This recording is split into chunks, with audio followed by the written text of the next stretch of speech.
Hi there, welcome back to English at Do Mission. আজকে আমরা আলোচনা করব অক্সিলারি ভার্ব নিয়ে। ঠিক আছে? তাহলে চলো অক্সিলারি সম্পর্কে কি আছে একটু দেখে নেই। ফার্স্টে ডেফিনেশনে দেওয়া আছে যে ভার্ব নিজে সম্পূর্ণ অর্থ প্রকাশ করে না কিন্তু মেইন বা প্রিন্সিপাল ভার্বকে সাহায্য করে টেন্স, ভয়েস, মুড, কোয়েশ্চেন ও নেগেটিভ সেন্টেন্স গঠন করে তাকে বা তাদেরকে অক্সিলারি ভার্ব বলে। অক্সিলারি ভার্বগুলো মেইন ভার্বকে সাহায্য করে। এ কারণে এদের আরেকটি নাম রয়েছে, সেটা হচ্ছে হেল্পিং ভার্ব। তাহলে আমরা কি বলছি? যে সকল ভার্ব প্রিন্সিপাল ভার্বকে সাহায্য করে অর্থ প্রকাশ করার জন্য এবং বিভিন্ন টেন্স গঠনে, বিভিন্ন মুড প্রকাশে, তাদেরকে আমরা অক্সিলারি ভার্ব বলি। এদের অপর নাম হেল্পিং ভার্ব। তাহলে এই অক্সিলারির কিছু ক্লাসিফিকেশন রয়েছে, টাইপস রয়েছে। কি কি? প্রথমে আছে অক্সিলারি ভার্ব প্রধানত তিন প্রকার। একটা হচ্ছে কি primary auxiliary, second modal auxiliary, third semi modal auxiliary. তাহলে অক্সিলারি তিন প্রকার: primary auxiliary, modal auxiliary, semi modal auxiliary. আর এরা কি করে? এরা সবসময় প্রিন্সিপাল ভার্বকে বা মেইন ভার্বকে সাহায্য করে। প্রাইমারি অক্সিলারিজ কারা, আমরা সেগুলো একটু দেখি ওয়ান বাই ওয়ান। যে ভার্বগুলোকে বাক্যে হেল্পিং বা অক্সিলারি এবং কখনো কখনো অর্ডিনারি ভার্ব হিসেবে ব্যবহার করা যায় তাদেরকে প্রাইমারি অক্সিলারি বলে। তাহলে প্রাইমারি অক্সিলারিগুলো কখনো হেল্পিং ভার্ব হিসেবে কাজ করে, আবার কখনো এরা নিজেই প্রিন্সিপাল ভার্ব বা মেইন ভার্ব হিসেবে কাজ করে। যেমন এদের আমরা এভাবে চিনতে পারি, সেটা হচ্ছে কি টু বি ভার্ব হিসেবে। টু বি ভার্ব হিসেবে কি আছে? এদের 8টি ফর্ম রয়েছে: B, M, is, are, was, were, being, been. To do verb আছে, সেটা কি আছে? Do, does, did. তারপরে আছে হ্যাভ, হ্যাভ, হ্যাজ, হ্যাড।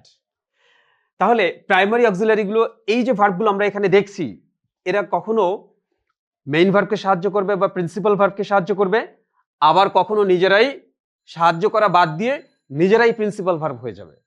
এখন এদের আলোচনা আমরা একটু ডিটেলস করতে চাই ওয়ান বাই ওয়ান। চলো, প্রথমে আছে টু বি ভার্বের ব্যবহার। আমরা টু বি ভার্ব সমান সমান জানি কি কি? টু বি ভার্ব হচ্ছে am, is, are, was, were, be, being, been. এই টু বি ভার্বগুলো প্রধানত অ্যাক্টিভ কন্টিনিউয়াস টেন্স এবং প্যাসিভ ভয়েসে অক্সিলারি ভার্ব হিসেবে বেশি ব্যবহৃত হয়। অ্যাক্টিভ কন্টিনিউয়াস টেন্সের অ্যাক্টিভ ভয়েসে এবং প্যাসিভ ভয়েসে অক্সিলারি ভার্ব হিসেবে ব্যবহৃত হয়। যেমন অ্যাক্টিভ কন্টিনিউয়াস টেন্স বোঝাতে কি আছে? অ্যাক্টিভ কন্টিনিউয়াস মানে কি? মানে টেন্সটা কন্টিনিউয়াস কিন্তু থাকবে অ্যাক্টিভ ভয়েসে।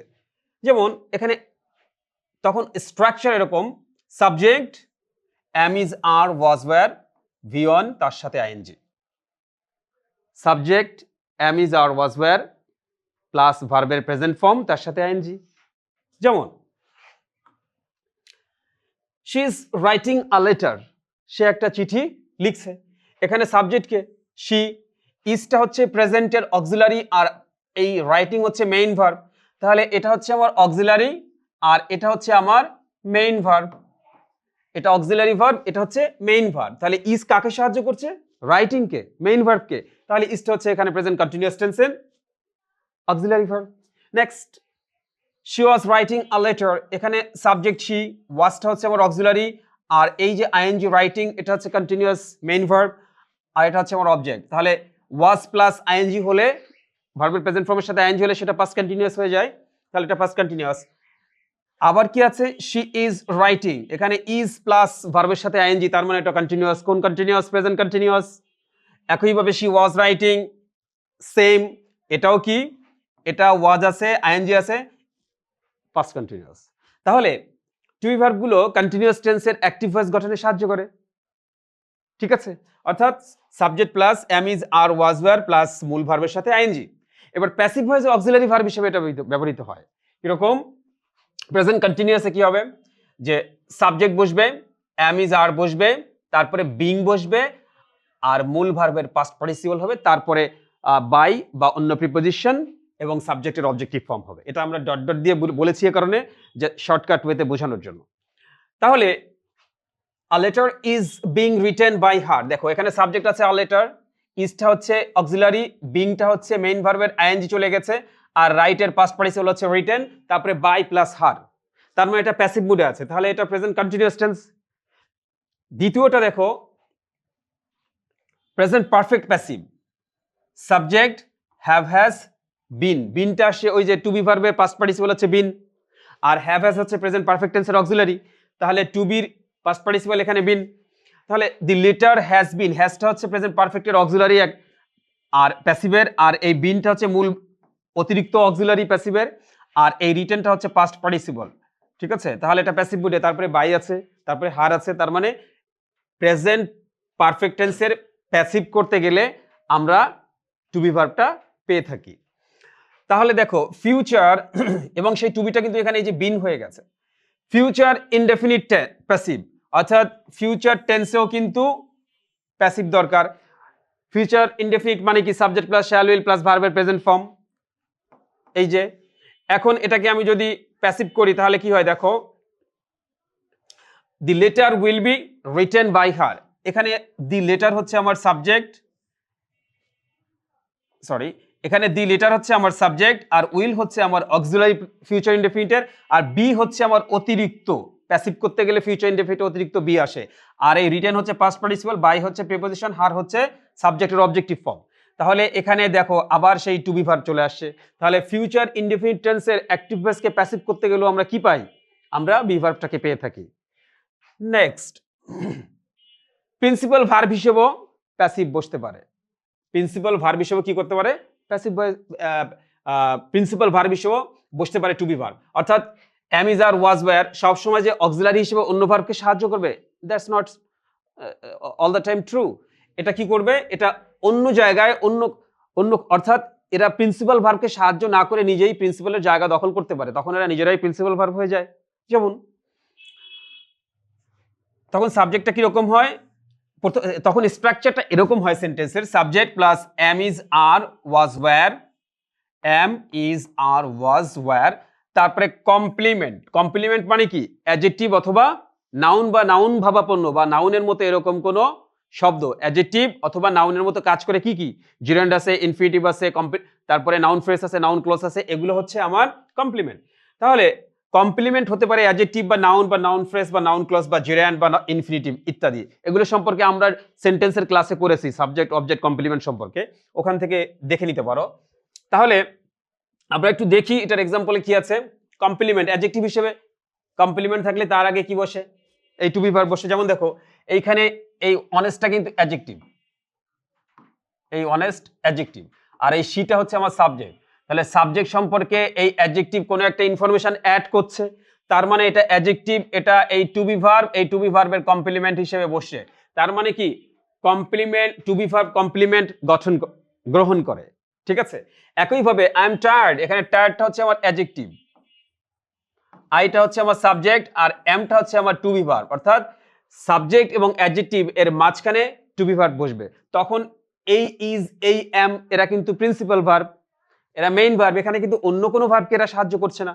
কিন্তু কন্টিনিউয়াসে বা প্যাসিভ ভয়েসে যদি এরা বসতো বা ফিউচার ইনডেফিনিটে যদি বসতো বা যে কোনো কন্টিনিউয়াস টেন্সে, তাহলে কিন্তু এইখানে এরা মেইন ভার্বকে সাহায্য করতো, তাহলে মেইন ভার্বকে সাহায্য করছে না, এরা নিজেরাই মেইন ভার্ব হিসেবে বসে গেছে, তাহলে এরা কি, এরা হচ্ছে প্রিন্সিপাল ভার্ব। অর্থাৎ টু বি ভার্বগুলো অক্সিলারিও হতে পারে, অর্ডিনারি ভার্বও হতে পারে। আমরা অর্ডিনারি কথাটা বলেছি, অর্ডিনারিটা এজন্য বলেছি, অর্ডিনারি মানে হচ্ছে প্রিন্সিপাল ভার্ব, সাধারণ অন্যান্য ভার্বের মতো, ঠিক আছে। তাহলে টু বি ভার্ব কখনো অক্সিলারি কখনো প্রিন্সিপাল, একটা পেয়েছি আমরা। আবার যদি দেখি যে এখানে অ্যাডজেক্টিভ আছে কমপ্লিমেন্ট, এখানে নাউন, দেখো হি ইজ আ টিচার, হিটা সাবজেক্ট আর টিচারটা হচ্ছে নাউন, আর এই টু বি ভার্ব হচ্ছে এখানে main verb, is main verb, এই কমপ্লিমেন্ট হিসেবে আর টিচারকে গ্রহণ করেছে।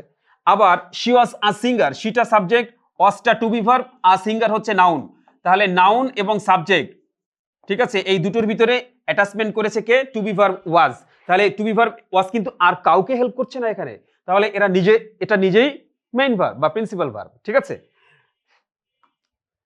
কমপ্লিমেন্ট নাউন ফ্রেজ, এখন দেখি নাউন ফ্রেজ এর আগেও বসতে পারে, কমপ্লিমেন্ট হিসেবে যদি নাউন ফ্রেজ থাকে তাহলে তার আগে টু বি ভার্ব বসতে পারে, সেটা কি, মেইন হবে, মেইন ভার্ব হবে। যেমন হি is a very good student, এখানে হিটা কিন্তু subject, a very good student এটা হচ্ছে আমার নাউন ফ্রেজ, এটা হচ্ছে আমার নাউন ফ্রেজ। নাউন ফ্রেজ কাকে বলে? যে শব্দ সমষ্টি কতগুলো শব্দ মিলে যদি নাউনের মতো কাজ করে তবে তাকে নাউন ফ্রেজ বলে। তাহলে আ ভেরি গুড স্টুডেন্ট এটা হচ্ছে নাউনের মতো কাজ করছে, একজন ভালো, খুব ভালো ছাত্র, তাহলে এটা হচ্ছে নাউন ফ্রেজ। এবং এই সাবজেক্ট এবং এই কমপ্লিমেন্ট এই দুটোর মাঝখানে মেইন ভার্ব হিসেবে কে বসেছে? ইজ বসেছে। আবার কমপ্লিমেন্ট যদি নাউন ক্লজ হয় সেক্ষেত্রেও টু বি ভার্বটা মেইন ভার্বের ভূমিকায় থাকে। যেমন the fact is that he is honest, এখানে দি ফ্যাক্ট হচ্ছে আমার সাবজেক্ট, আর দ্যাট হি ইজ অনেস্ট এটা হচ্ছে আমার কমপ্লিমেন্ট। এই কমপ্লিমেন্টকে যদি আমি অ্যানালাইজ করি তাহলে দেখব যে এই কমপ্লিমেন্টটা কি? একটা নাউন ক্লজ। নাউন ক্লজ কাকে বলে? যে বাক্যের যে অংশ নাউনের মতো কাজ করে তাকে নাউন ক্লজ বলে, আর নাউন ক্লজ কমপ্লিমেন্ট হতে পারে, এখানে হয়েছেও। তাহলে এই ইজ ভার্বটা এখানে অন্য কোনো ভার্বকে কিন্তু হেল্প করছে না, তাহলে এটা অক্সিলারি বা হেল্পিং ভার্ব না, এখানেও ইজটা কি? Principal verb. Next, my hope is that she will succeed, that she will succeed এটাও কিন্তু আমার নাউন ক্লজ। এখানে কি হিসেবে বসেছে? এখানে বসেছে কমপ্লিমেন্ট হিসেবে। তাহলে কমপ্লিমেন্ট হিসেবে বসেছে এই সেন্টেন্সের ভার্বটাকে, তাহলে আর এইটা হচ্ছে আমার হোপ, এটা হচ্ছে আমার সাবজেক্ট। তাহলে সাবজেক্ট এবং কমপ্লিমেন্টের মাঝখানে এই যে ভদ্রলোক বসে আছে ইজ, এটা হচ্ছে আমার মেইন ভার্ব। তাহলে টু বি ভার্ব যখন অন্য কোনো ভার্বকে হেল্প করবে না, নিজেই একক অবস্থান তৈরি করে নিবে, তখন সেটা হচ্ছে কি? Principal verb. এবং দেখো প্রত্যেকটা টু বি ভার্বের পরে কিন্তু তখন একটা কমপ্লিমেন্ট আছে, আমরা যেটা বলেছি এখানে আলোচনায়। নেক্সট কমপ্লিমেন্ট কি হতে পারে? জিরান্ড হতে পারে। আর জিরান্ডটা কি? ভার্বের প্রেজেন্ট ফর্মের সাথে আইএনজি যুক্ত হয়ে গঠিত শব্দ যদি নাউনের মতো কাজ করে তবে তাকে আমরা জিরান্ড বলি। তাহলে দেখো হিজ হবি ইজ রিডিং, এখানে হিজ হবিটা হচ্ছে আমার সাবজেক্ট আর রিডিংটা হচ্ছে আমার মেইন ভার্ব। তাহলে এই সাবজেক্ট এবং মেইন ভার্ব এর মাঝখানে এখানে একটু ভুল আছে, না ঠিক আছে। তাহলে হিজ হবি ইজ রিডিং, তার হবি হচ্ছে রিডিং, পড়া। তাহলে এই পড়াটা কিন্তু এখানে আমার জিরান্ড, এখানে হচ্ছে জিরান্ড, আর এটা হচ্ছে আমার সাবজেক্ট। তাহলে সাবজেক্ট এবং জিরান্ড এর মাঝখানে কে বসেছে? এই যে ইজ, এই ইজটা হচ্ছে আমার মেইন ভার্ব বা প্রিন্সিপাল ভার্ব।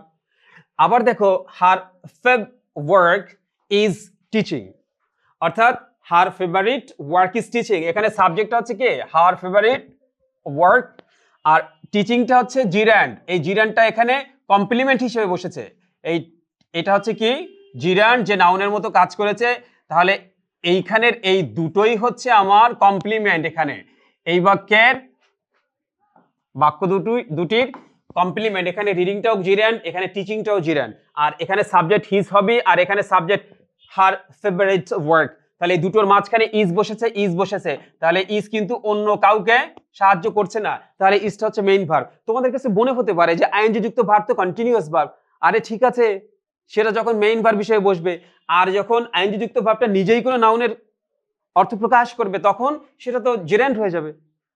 তাহলে সেটা অবজেক্ট হিসেবে যখন বসবে তখন তার আগে একটা মেইন ভার্ব হিসেবে টু বি ভার্ব থাকতে পারে। ঠিক আছে, অবজেক্ট না, সেটা কমপ্লিমেন্ট। তাহলে এখানে দেখো হিজ হবি, আমি আবার একটু রিপিট করি, his hobby subject, her favourite work subject, reading gerund complement, teaching gerund complement, মাঝখানে ইজ, এই ইজ এরা মেইন ভার্ব। তাহলে to be verb, am is are was verb সবসময় যে মেইন হেল্পিং হবে তা কিন্তু না, এরা প্রিন্সিপাল ভার্বও হতে পারে। আবার দেখো কমপ্লিমেন্ট নাউন ইনফিনিটিভ, অর্থাৎ নাউন ইনফিনিটিভ কি জিনিস? অর্থাৎ টু বি ভার্বের পরে টু প্লাস ভার্ব ওয়ান যদি থাকে এবং সেটা নাউনের কাজ করে, সেটা নাউন ইনফিনিটিভ। অর্থাৎ নাউন ইনফিনিটিভ মানে হচ্ছে কি? টু প্লাস ভার্ব ওয়ান যখন নাউনের মতো কাজ করবে তখন তাকে আমরা নাউন ইনফিনিটিভ বলবো। ঠিক আছে, অর্থাৎ ইনফিনিটিভ ফাংশনিং অ্যাজ নাউন। যেমন দেখো my aim is to succeed, এখানে মাই এইমটা হচ্ছে আমার সাবজেক্ট, টু সাকসিড হচ্ছে আমার ইনফিনিটিভ। তাহলে আমার এইম কি? To succeed. তাহলে সাবজেক্ট সম্পর্কে যে অতিরিক্ত ইনফরমেশন দেয় সেটা হচ্ছে কমপ্লিমেন্ট, আর মাঝখানে এই কমপ্লিমেন্ট দিচ্ছে কে? এই ভার্বটা। তাহলে এটা হচ্ছে আমার মেইন ভার্ব, কিন্তু অন্য কোনো ভার্বকে হেল্প করছে না। টু সাকসিড হচ্ছে কি? নাউন ইনফিনিটিভ, আর এখানে এই নাউন ইনফিনিটিভটা কমপ্লিমেন্ট। ঠিক আছে? Again her dream is to become a doctor, তার স্বপ্ন হচ্ছে একজন ডাক্তার হওয়া। ওকে ফাইন, তাহলে হার ড্রিমটা হচ্ছে এখানে আমার সাবজেক্ট, আর এখানে টু বিকাম আ ডক্টর, ঠিক আছে? টু বিকামটা হচ্ছে আমার ইনফিনিটিভ, নাউন ইনফিনিটিভ, তার সাথে এই আর ডক্টর যুক্ত হয়ে নাউন ইনফিনিটিভ, অর্থাৎ ইনফিনিটিভ ফ্রেজ হয়েছে, কিন্তু সে কাজ করছে নাউনের মতো, অর্থাৎ এইটা কিন্তু নাউন ফ্রেজ। একদিকে আমরা এটাকে নাউন ফ্রেজ বলতে পারি কারণ নাউনের কাজ করছে, আবার এটাকে ইনফিনিটিভ ফ্রেজও বলতে পারি। তাহলে এই ইনফিনিটিভ ফ্রেজ, যেটা ইনফিনিটিভ ফ্রেজ এখানে কমপ্লিমেন্ট হিসেবে কাজ করছে, আর সাবজেক্ট হিসেবে কে আছে? হার ড্রিম। তাহলে এই দুজনের ভিতরে এক ধরনের রিলেশন বিল্ড আপ করে দিচ্ছে কে? এই ইজ ভার্ব। তাহলে ইজ ভার্বটা কিন্তু অন্য কাউকে হেল্প করছে না, অন্য কোনো মেইন ভার্ব নেই, তাহলে ইজটা এখানে নিজেই মেইন ভার্ব বা প্রিন্সিপাল ভার্ব। ওকে, তাহলে আমরা বুঝলাম যে to be verb am is are was were be being been, এরা শুধুমাত্র অক্সিলারি ভার্ব হিসেবে বসে না, এদের আরেকটা পাওয়ার আছে।